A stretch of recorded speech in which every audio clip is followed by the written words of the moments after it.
The USC offers candidates financial support to fund campaign efforts. Whether you're running to be your faculty's next counselor or president, a senator, or a USC executive position, you qualify for financial support through a reimbursement system. The system is managed by the Elections Governance Committee, and you can review the written brief in the Elections Toolkit and the full campaign finance procedures document, as well as bylaw number 2 for more details.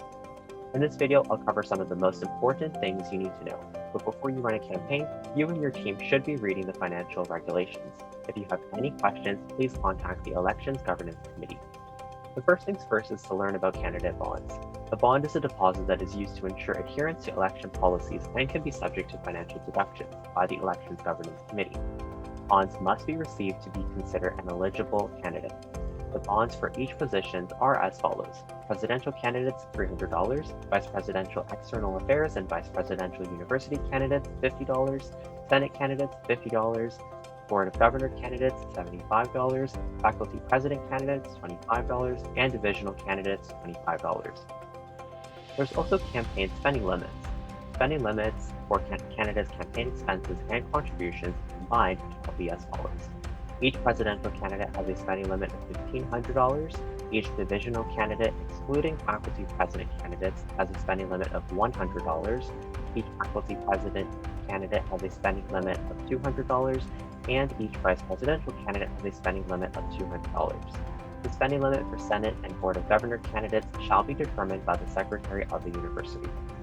Essentially, the spending limit is based on expenses plus contributions. Expenses are any costs incurred to engage in the campaign, such as goods and services. Essentially, anything you need for the campaign and pay for using cash, credit, or other currency is an expense.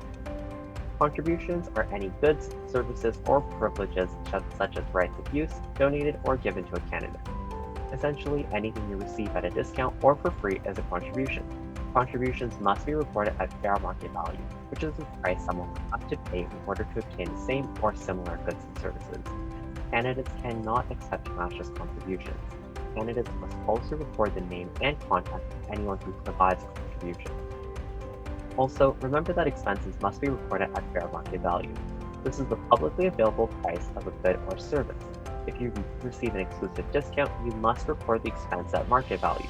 This ensures all candidates have an equal ability to purchase campaign materials. For example, your relative owns a printing store and offered to give you campaign signs for free. This is a contribution and it must be reported at fair market value. If the signs normally sell for $300, then you report a contribution of $300. Remember, both expenses and contributions form your spending limit. Exceeding the spending limit, even through excess contributions, is subject to penalty. Here are some examples of acceptable campaign expenses. It applies for your campaign, such as writing utensils, paper or apparel, printing costs such as banners, posters or rave cards, promotional attire, and paid advertising.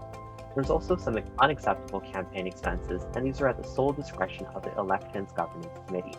These include alcohol or alcohol vouchers, drugs, long-term or fixed assets such as printers or laptops.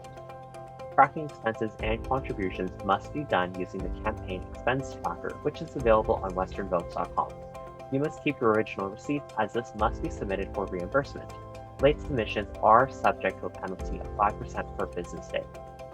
At the end of the campaign, you'll be eligible for reimbursement of your bond fee. This is done with the calculation reimbursement equals bond plus eligible expenses minus fines minus loans. Thank you for listening and good luck on your campaign.